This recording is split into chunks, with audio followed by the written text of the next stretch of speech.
महिला के पास से 1 करोड़ से अधिक की ड्रग्स सहित 48,50,000 की नगद राशि बरामद की है। महिला द्वारा शहर के कई बड़े ड्रग्स तस्करों से तार जुड़े होने के साथ ही प्रदेश स्तर पर महिला से तस्कर संपर्क में है। महिला शराब की तस्करी करने के बाद में मादक पदार्थ की तस्कर गिरोह से जुड़ी और शहर ही नहीं प्रदेश के विभिन्न जिलों में महिला के तार जुड़े होने की बात सामने आ रही है। फिलहाल क्राइम ब्रांच महिला से बारीकी से तमाम पहलुओं पर पूछताछ में जुटी हुई है। Crime branch DCP Rajesh Tripathi के अनुसार कुछ समय पहले रवि कला निवासी पंडिनाथ को गिरफ्तार कर 11.78 ग्राम ब्राउन शुगर बरामद की गई थी, जिससे पूछताछ में बात सामने आई थी कि द्वारकापुरी में रहने वाली सीमा नाथ नामक महिला से वह यह मादक पदार्थ खरीदता है।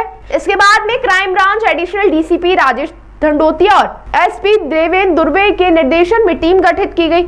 नाथ मोहल्ला हीरखेड़ी स्थित घर पर दबिश दी गई तो क्राइम ब्रांच भी चौंक गई और 516 ग्राम अवैध मादक पदार्थ जिसकी अनुमानित कीमत 1 करोड़ बताई जा रही है, तो वहीं छानबीन में घर से 48,50,000 की राशि भी बरामद की गई है। महिला के घर से जो नोट बरामद हुए वह 500 और 200 सहित 100 रुपए के नोट थे, जिन्हें गिनने के लिए क्राइम ब्रांच को नोट की मशीन तक बुलवाना पड़ी। इस बात से साबित होता है कि मादक पदार्थ की तस्करी करने वाले गिरोह के तार कितने जुड़े हुए हैं और कितनी मात्रा में शहर में मादक पदार्थ की तस्करी की जा रही है। और उससे बड़ा सवाल यह है कि थाना क्षेत्र द्वारकापुरी में इतनी मात्रा में मादक पदार्थ की तस्करी हो रही थी, तो क्या संबंधित थाना की पुलिस को इसकी सूचना नहीं थी?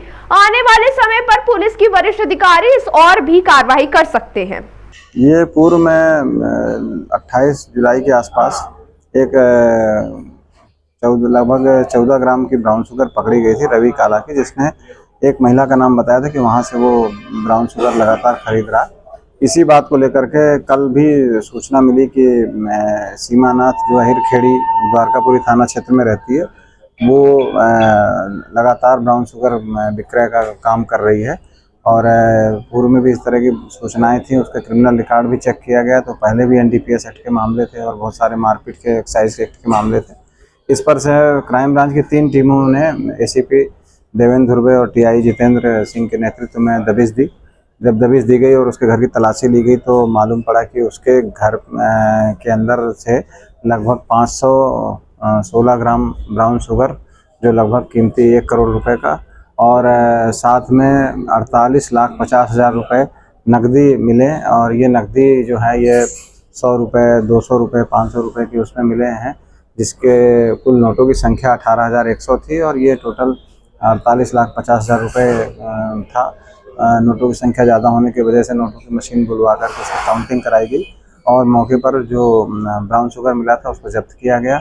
और अब महिला को हिरासत में लेकर के आगे पूछताछ की जा रही है कि इतनी बड़ी मात्रा में ब्राउन शुगर वो ला रही थी, कब कब कैसे कैसे बेचा, किस किस से लिया, किस किस को दिया, इन सब के बारे में विस्तृत जानकारी ली जा रही है। सर, किस तरह से ये कितने सालों से संचालित कर रही थी ये पूरा रैकेट, और इसके रैकेट में कौन कौन लोग शामिल थे, कुछ सामने आया है?